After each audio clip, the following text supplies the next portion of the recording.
হরে কৃষ্ণ কৃষ্ণ কৃষ্ণ হরে হরে, হরে রাম রাম রাম হরে হরে। নমস্কার দর্শক বন্ধু, আজকে আরো একটি নতুন ভিডিও আপনাদের জন্য।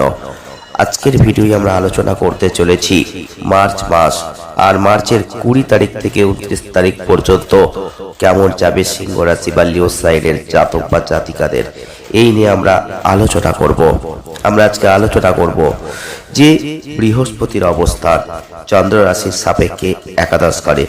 স্বাস্থ্যের দিক থেকে বিশেষ ছোটখাটো সমস্যা কিন্তু লেগেই থাকবে, তবে কোনো বড় অসুস্থতা হবে না, তাই আপনি খুব খুশি থাকবেন।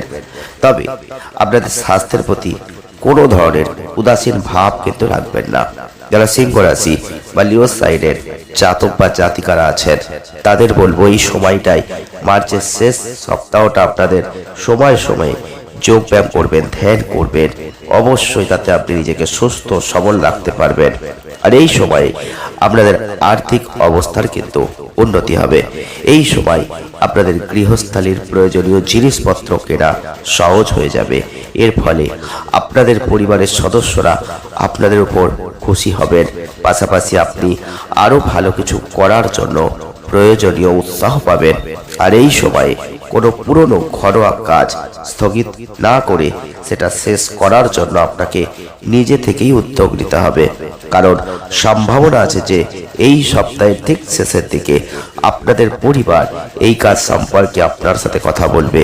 আর এই পরিস্থিতিতে যদি সেই কাজটা শেষ না হয়, তবে আপনি তাদের দ্বারা তিরস্কৃত হবেন। তাই সহকর্মীরা আপনাকে প্রতারণা করতে পারে, যেটা আপনার কর্মজীবনে কিছু বাধা নিয়ে আসতে পারে। এই পরিস্থিতিতে আপনাকে শুরু থেকেই মিথ্যাবাদী এবং প্রতারকদের সঙ্গ থেকে নিজেকে দূরে রাখার চেষ্টা করতে হবে। যারা উচ্চ শিক্ষার জন্য প্রস্তুতি নিচ্ছেন, এই সময়টা তাদের জন্য ভালো। বিশেষ করে সপ্তাহের শুরুতে আপনাকে আরো কঠোর পরিশ্রম করতে হবে, কিন্তু এরপর অল্প পরিশ্রমেই আপনি কিন্তু ভালো ফল অবশ্যই লাভ করতে পারবেন। আজকের এই ভিডিওটি কেমন লাগলো আপনারা কমেন্টের মাধ্যমে জানাবেন। যদি ভালো লেগে থাকে লাইক করবেন, শেয়ার করবেন, আর চ্যানেলটিকে সাবস্ক্রাইব করবেন। সকলে ভালো থাকবেন। ধন্যবাদ।